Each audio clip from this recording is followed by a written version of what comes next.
Hello everyone, welcome to KMIT solution services. My name is Raman. इस lecture में हम देखेंगे सी प्लस प्लस की डेटा टाइप्स। देखिए, डेटा टाइप्स जब भी आप कोई वेरिएबल डिक्लेयर करते हैं तो आप उससे पहले उसकी डेटा टाइप लिखते हैं, जैसे integer data type, double data type. ठीक है, तो डेटा टाइप्स का पता होना हमें पहले जरूरी है। कोई भी वेरिएबल डिक्लेयर करें कि हम किस टाइप का डेटा उसके अंदर स्टोर करें। इन C++, data types determine the type of data that a variable can hold. C++ provides several built-in data types. तो कुछ डेटा टाइप्स पहले से बनी हुई है। जब आप C++ का कंपाइलर यूज करते हो तो उसके साथ ही वो डेटा टाइप्स है। ठीक है, each with its own characteristics, और हर एक की अपनी एक अलग कैरेक्टरिस्टिक। ठीक है, तो देखिए, जैसे मान लिया C++ के अंदर हमारी मेनली थ्री टाइप्स की डेटा टाइप्स है। पहले प्रिमिटिव। प्रिमिटिव का मतलब ऐसी डेटा टाइप्स जो कि बेसिक डेटा टाइप्स होती, जैसे इसके अंदर हो गया हमारा इंटीजर, फ्लोट, कैर, वॉइड। डिराइव डेटा टाइप्स जो कि आपकी प्रिमिटिव डेटा टाइप से बनती है, जैसे एरे और स्ट्रिंग हो गए। एरे क्या होता है? Collection of homogeneous elements. String क्या होता है? Collection of characters. आप स्ट्रिंग को भी अगर कैरेक्टर एरे बोलो तो वो भी चलेगा। पॉइंटर्स। पॉइंटर्स क्या है?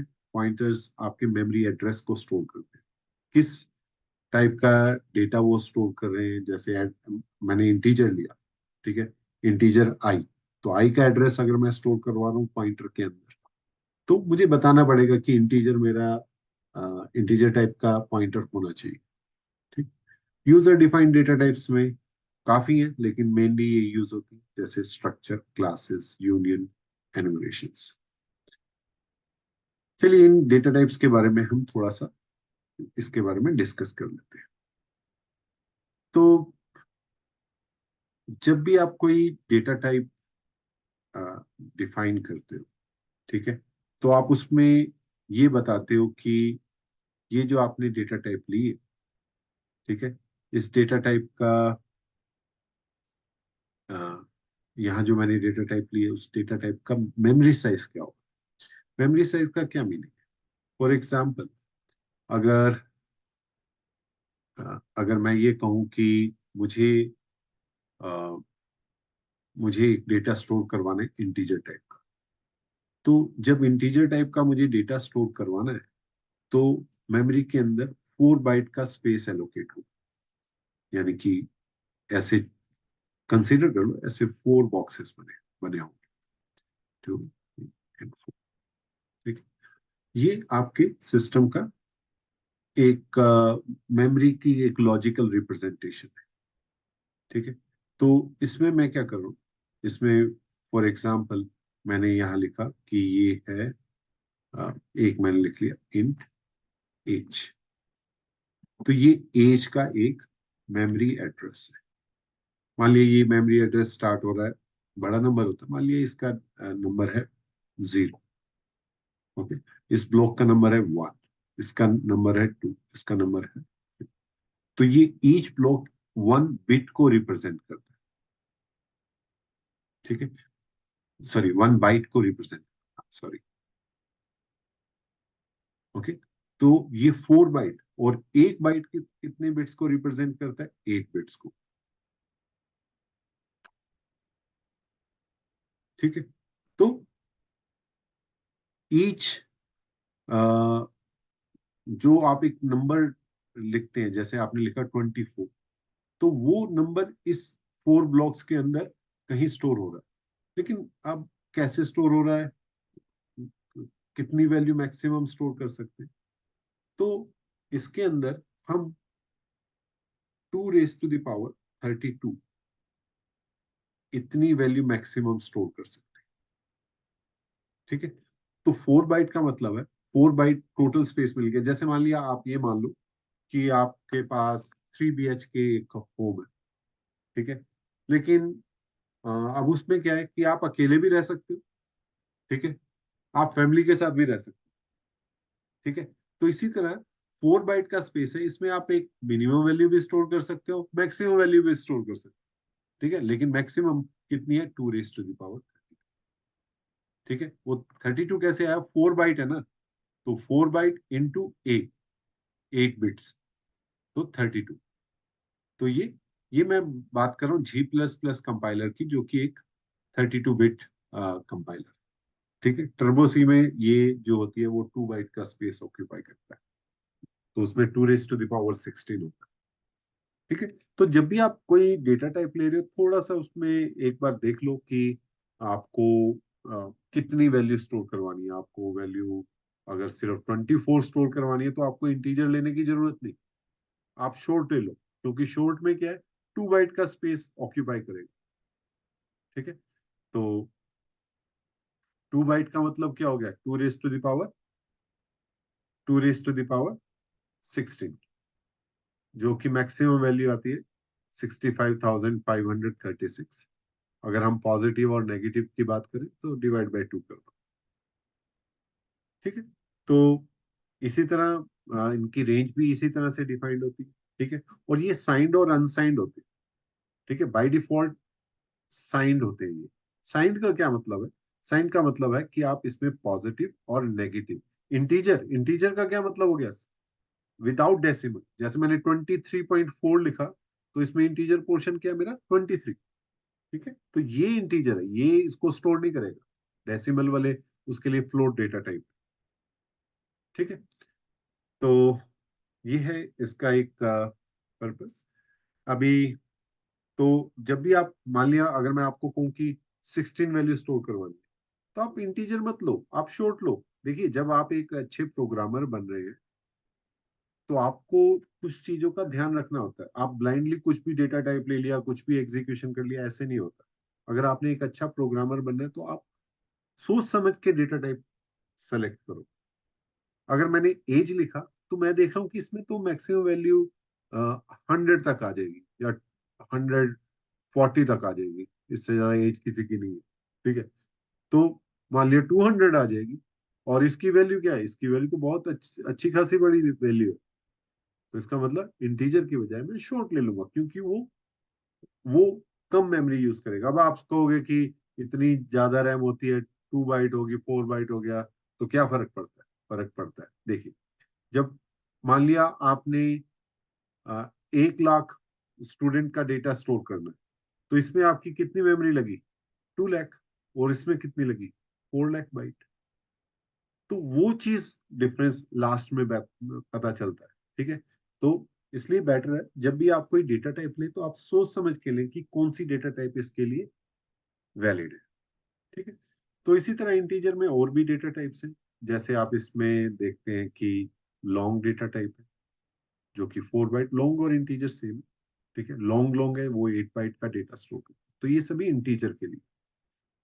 जब मैं फ्लोट डेटा टाइप की बात करता हूँ, तो फ्लोट डेटा टाइप का मतलब अगर आप डेसिमल वैल्यू स्टोर कर रहे हैं, जैसे मैं लिखा 23.4, या हम ले लेते हैं पाई की वैल्यू, एक पाई ले लिए। ठीक है, और पाई की वैल्यू मैंने लिख दिया 3.14, तो ये इंटीजर में तो आएगा नहीं, इसके लिए हमें फ्लोट डेटा टाइप लेनी पड़ेगी। तो फ्लोट और डबल, ये दो है मेनली। ठीक है, एक और है लॉन्ग डबल है, वो उसमें और वैल्यूज। तो इसमें क्या होता है, जब आप फ्लोट डेटा टाइप लेते हैं तो उसमें आप 4 बाइट का डेटा मैक्सिमम स्टोर कर सकते हैं। तो जो कि मीन्स अगर हम डेसिमल की बात करें, तो ऑलमोस्ट 6 डेसिमल्स, मैक्सिमम 6 डिजिट्स मैं बोल रहा हूँ, जैसे 3.1 2 3 4 5 6, तो मैक्सिमम आप इतने डेसिमल इसके अंदर स्टोर करवा सकते हैं। फ्लोट में करें तो ये 15 डिजिट्स तक जाता है। ठीक है, ये इसका साइज 8 बाइट्स है। इसी तरह आप और एक्सटेंशन करना चाहते हैं तो 12 बाइट का लॉन्ग डबल होता है। ठीक है, तो ये आपकी फ्लोट डेटा टाइप्स होती है। ठीक है, जब हम प्रोग्राम बनाएंगे तो हम उसके अंदर टाइम टू टाइम यूज करेंगे different data types. Char data type, जब आप करेक्टर वैल्यू स्टोर करवा रहे हो, और इसका साइज क्या होता है, 1 बाइट। ठीक है, इसमें आप करेक्टर्स डाल सकते हो जो आपके कीबोर्ड के करेक्टर्स हैं।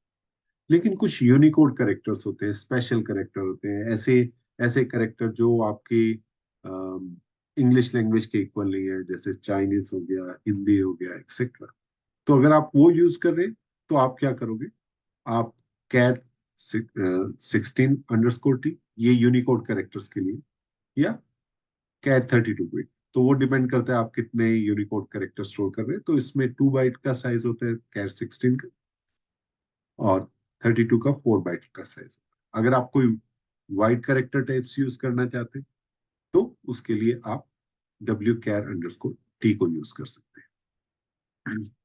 बुलियन डेटा टाइप, अगर आप ट्रू और फॉल्स वैल्यू को स्टोर करवाना चाहते हैं, ठीक है, आप कंपैरिजन करना चाहते हैं कि if this equals to true then do this, तो उसमें क्या होता है, हम बूल डेटा टाइप को यूज करते हैं और इसका साइज 1 बाइट का। ठीक है, ये तो प्रिमिटिव डेटा टाइप्स हो गए। ठीक है, वाइड भी होता है। वाइड क्या होता है, ये फंक्शंस के साथ यूज होता है। फॉर एग्जाम्पल, आपने अगर सी के लेक्चर्स को देखा होगा मैंने, तो मैंने कहीं लिख दिया वाइड से टेस्ट फंक्शन, तो मैंने फंक्शन लिखा कुछ, ये कुछ वैल्यू रिटर्न नहीं करेगा। मोस्टली क्या होता है ना, जैसे आपने फैक्टोरियल का फंक्शन होना है, तो आपने लिख दिया इंट फैक्ट, और यहाँ पे इंट एन को पास कर दिया, और यहाँ पे आपने रिटर्न करवाया कुछ नंबर, फैक्टोरियल रिटर्न करवाया। तो ये क्या रिटर्न कर रहा है, इंटीजर है, यहाँ पे कुछ भी रिटर्न नहीं हो रहा, तो ये वाइड। ठीक है, तो ये वाइड डेटा टाइप होती है। इसी तरह डिराइव डेटा टाइप से, ठीक है, तो डिराइव डेटा टाइप में क्या होता है कि जो कि आपके प्रिमिटिव डेटा टाइप से बनी है। जैसे आपके एरे हो गया, एरे में क्या होता है, कलेक्शन ऑफ होमोजीनियस एलिमेंट। तो जब भी आप कोई एरे लेते हैं, तो आप एरे कैसे लेते हैं, आप उस पे लिखते हैं इंट ARR5। ठीक है, मैंने एक एरे ले लिया और इसमें 5 एलिमेंट्स आ सकते हैं, 1 2 3 4 5। तो ये 5 एलिमेंट क्या हो गया, ये इंडेक्स 0 हो गया, ये इंडेक्स 1 हो गया। आपने किसी भी एलिमेंट को सर एक्सेस करना है, जैसे A0 फर्स्ट एलिमेंट को इंडिकेट करेगा, A1 A2 and so on. ठीक है, तो इसमें होमोजीनियस एलिमेंट आएंगे। सी और C++ में होमोजीनियस एलिमेंट ही आते हैं, मतलब एक ही टाइप डेटा टाइप के एलिमेंट्स। फिर उसके बाद आगे पॉइंटर्स। पॉइंटर्स क्या होते हैं, किसी भी मेमोरी के एड्रेस को स्टोर करवाना। जैसे आपने लिखा इंट एस्ट्रिक PTR, तो मैंने एक पॉइंटर ले लिया जो कि इंटीजर टाइप का। ठीक है, देखिए इंटीजर टाइप का पॉइंटर है, इसलिए डिराइव डेटा टाइप। और मैंने यहाँ लिखा इंट I = 3। तो अब मैं PTR के अंदर मैंने लिखा PTR = %i। तो आई का एड्रेस जो है वो पीटीआर के अंदर स्टोर हो गया।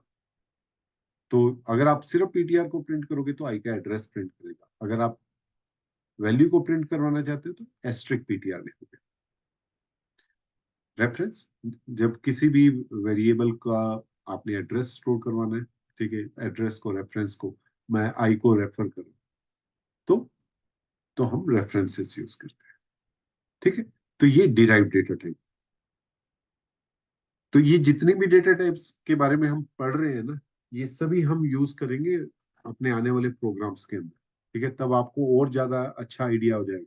ठीक है, तो अभी नेक्स्ट क्या है, नेक्स्ट है user defined data types. User defined data types क्या है, जो हम बनाते हैं। ठीक है, जैसे फॉर एग्जांपल आपने स्ट्रक्चर बनाया, तो स्ट्रक्चर में क्या होता है कि हम अपने रिक्वायरमेंट के अकॉर्डिंग, फॉर एग्जांपल आपने यहाँ पे एक स्ट्रक्चर बनाया और स्ट्रक्चर का नाम दे दिया आपने पर्सन। ये एक वैल्यू डेटा टाइप है। ठीक है, आपने यहाँ प्रॉपर्टीज अपने पर्सन बनाया, अपने हिसाब से बना दिया। ठीक है, या आप अपने रिक्वायरमेंट के हिसाब से बना दिया, यहाँ पे आपने मेंबर्स ले लिए उसके। तो ये सब क्या है, हम खुद बना रहे हैं। तो हम खुद बना रहे हैं, तो user defined data type. Group different data types, आप इसमें इंटीजर भी ले सकते हो, आप कैरेक्टर भी ले सकते हो। ठीक है, क्लासेस क्या होती है, क्लासेस तो ऑब्जेक्ट ओरिएंटेड का मेन कॉन्सेप्ट है।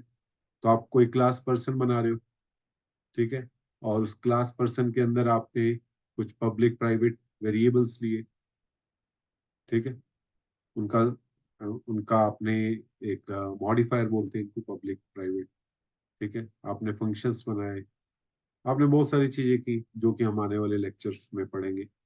तो ये क्या करेंगे, ये भी एक यूजर डिफाइंड डेटा टाइप है। इसी तरह यूनियन होता है। ठीक है, तो यूनियन क्या होता है, ये भी स्ट्रक्चर की तरह ही होते हैं, लेकिन ये क्या करते हैं ना, ये same memory locations for all its members, ये ये यूज करते हैं। एन्यूमरेशंस, एन्यूमरेशंस क्या होते हैं? ये भी यूजर डिफाइंड होते हैं। जैसे आपने वीक एनम बना दिया और आपने वीक ऑफ आपने वीक डेज लिख दिया, ठीक है, वीक डेज। तो आपने यहाँ पे लिख दिया Sunday, Monday and so on. तो संडे को क्या मिल गया? जीरो वैल्यू मिल गई। यानी कि इन वैल्यूज को हम अब हम एन्यूमरेशन से एक्सेस कर सकते हैं। Right? तो एन्यूमरेशंस भी एक यूजर डिफाइंड डेटा टाइप। अब मैंने आपको बोला था इसमें आप अलग अलग मॉडिफायर्स यूज कर सकते हैं, साइंड अनसाइंड। साइंड क्या होता है? पॉजिटिव और नेगेटिव वैल्यूज दोनों के लिए। और जो अनसाइंड होता है सिर्फ पॉजिटिव वैल्यू। तो उसमें ना रेंज का भी फर्क पड़ता है। फॉर एग्जाम्पल शॉर्ट में क्या होता है? 65,536 इतने एलिमेंट्स डाल सकते हो। आप डिवाइड बाय 2 करोगे अगर साइंड है, क्योंकि आधी नेगेटिव वैल्यू आएंगी, ठीक है, आधी पॉजिटिव आएंगी और एक जीरो भी आएगा बीच में। लेकिन अगर आप अनसाइंड लोगे तो 0 to 65,536 ही आएंगे। कॉन्स्ट क्या होते हैं? जिनकी वैल्यू आप चेंज नहीं कर सकते।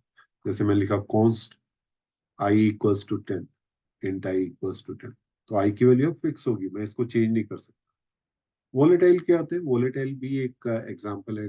जब किसी भी वेरिएबल की वैल्यू चेंज होती है किसी एक्सटर्नल हार्डवेयर की तरफ से, ठीक है, मान लिया सीपीयू ने चेंज किया, मेमोरी से कुछ चेंज हुआ आपके वेरिएबल्स में, ठीक है, तो आप वो वैल्यू को यूज करना चाहते हैं तो उसके लिए हम volatile indicates the variables value that can be change bye something external, ठीक है, लाइक हार्डवेयर। तो ये हमारे टाइप मॉडिफायर्स हैं। अभी इसी से रिलेटेड हम कुछ एग्जांपल्स देख लेते हैं। तो देखिए इंटीजर, डबल, ग्रेट, ठीक है। आई होप आपको ये समझ आ रहे होंगे सभी एग्जांपल, सभी हमने डिस्कस भी किए, ठीक है।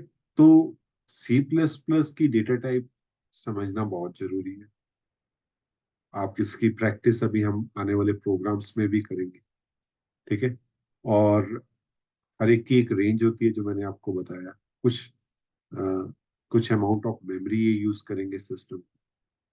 तो ये सभी आपकी डेटा टाइप्स के अंदर है। आई होप आपको ये लेक्चर समझ आया होगा, लेकिन फिर भी अगर आपको कुछ डाउट है ना तो आप बेझिझक, ओके, बिंदास आप इसके कमेंट्स में लिखो।